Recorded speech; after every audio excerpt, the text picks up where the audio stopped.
The legalization of weed would have its greatest impact on teens, just as alcohol and cigarettes.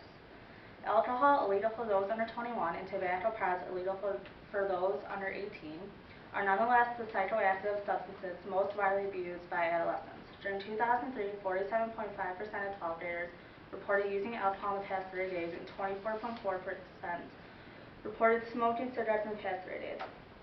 Even in states that have allowed the use of medical weed, the availability of weed to minors who don't need it medically grows. The more available the drug is, the higher risk of constant use. If more and more kids are used to smoking at a younger age, the risk of moving onto the next cool thing around would be a drug that isn't easily available. Marijuana is used in treating those who abuse or who are dependent on illegal drugs. This shows that there is some form of correlation between marijuana and other illegal drugs. Smoking at an early age will lead to eventual use of other drugs.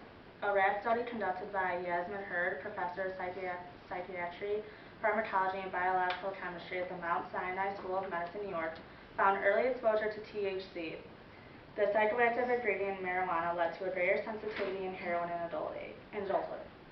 He said all the studies clearly show the earlier someone starts taking marijuana, the greater their vulnerability to addiction disorders and psychiatric disorders. My last point is that marijuana can hurt our economy. Added health costs from legal marijuana will outweigh new tax revenues. If consumption increases from marijuana use, as most expect, clear health costs will rise. This may negate any tax revenue benefits from legalization, and a long-term cost may grow exponentially over time. Legal marijuana social costs will negate new tax revenues. The degradation of family and community relations has major economic costs.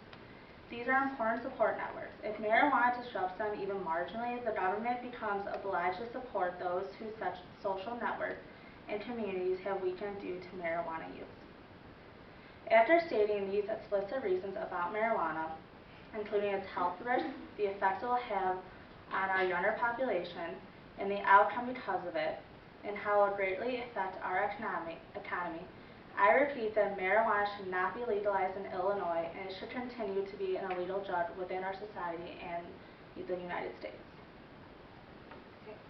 Thank you, Molly. Now Danielle is going to ask Molly a series of cross-examination questions that will last for about 3 minutes, and then Danielle is going to give her affirmative rebuttal.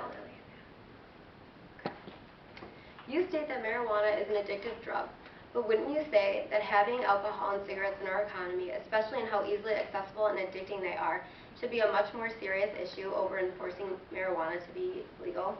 Marijuana is a highly